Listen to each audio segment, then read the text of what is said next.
Space, the final frontier.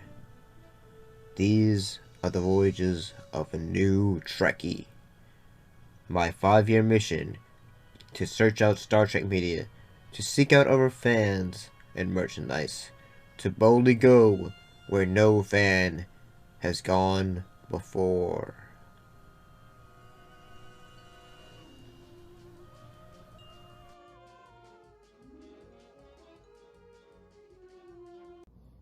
Greetings and salutations. We're about to talk about Star Trek The Next Generation. In this case, we're looking at the episode Remember Me, Legacy, and the episode Reunion. Let's look at the episode Remember Me first.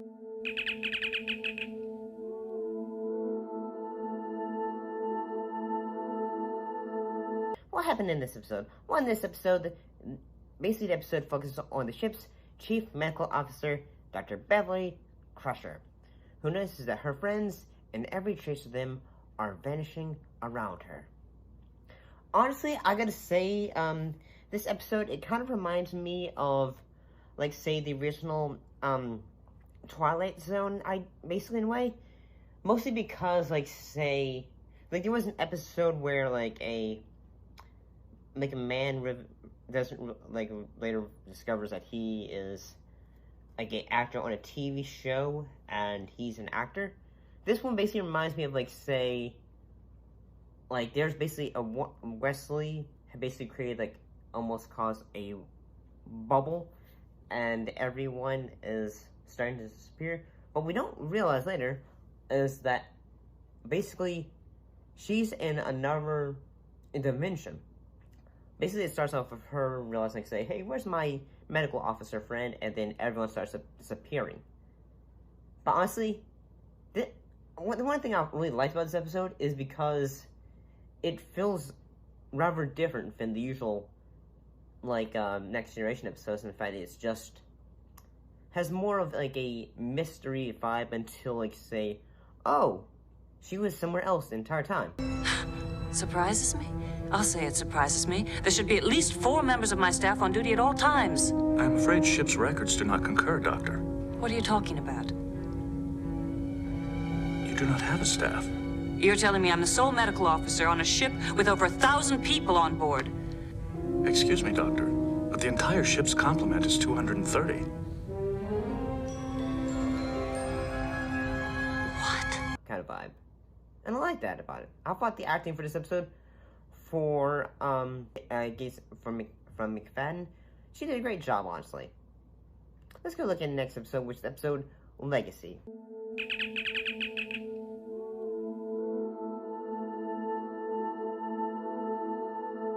And what happened in this episode? Well, the Enterprise crew is caught in the midst of a civil war on Turkanana 4, former crew member Natasha Yar's homeworld. While negotiating with one of their factions, they discover that the faction's representative is Tasha's younger sister, Natasha Yar. Basically what happens in this episode, there is another group that is just going after the men away. So basically, Natasha Yar, Aisha Yar, basically what she does is she becomes friends with all the other members of the crew, so then that way, like, they can get their crew member back, and eventually they will she tries to stop a thing from part of the Alliance, I believe. And basically in a way, so basically she kind of uses Data's friendship in a way.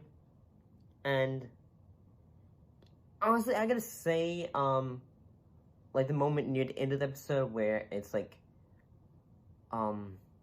Riker and Data just having a conversation about, like, say, trust and all that, is pretty good. And honestly, I think this episode is not bad, honestly. Let's look at the next episode, which is episode Reunion.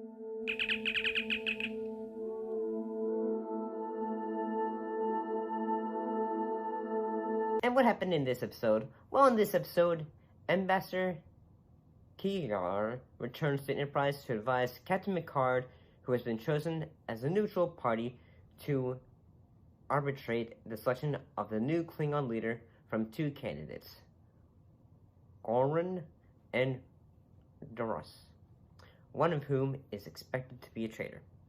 And basically this episode is sort of a semi-sequel to two episodes.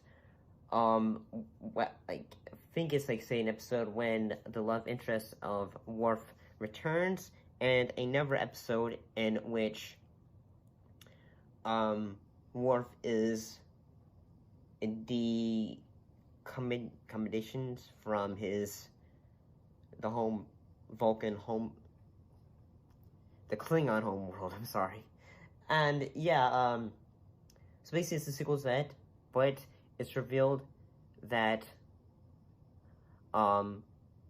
Keelar has a son. And basically it's revealed that, you know, Worf's the dad. Must I ask the question? Yes, you must.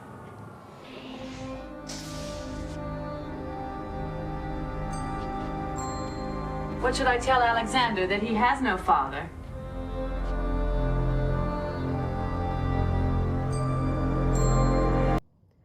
And I gotta say, the parts where, in a way, after her death, Worf decides, like, say, you know, I'm gonna fight in her honor.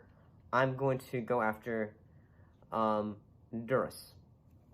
And honestly, that little fight sequence is pretty good. I like the near the end of the episode, honestly, where, like, I feel like, say, Worf is basically trying to say, yes, he wants to be with his son, but at the same time, I think he also realized, like, say, this place is not fit for a child, and at the same time, he also realized, like, say, I want to share my culture with my child and all that, but at the same time, he realized, like, say, my people, they do not like me anymore. So basically, he's just saying, like, say, my parents will take care of him. But I still feel like the moment where they embrace is still a very touching moment, honestly. If I gotta say, all three of these episodes were pretty good. I'll see you later.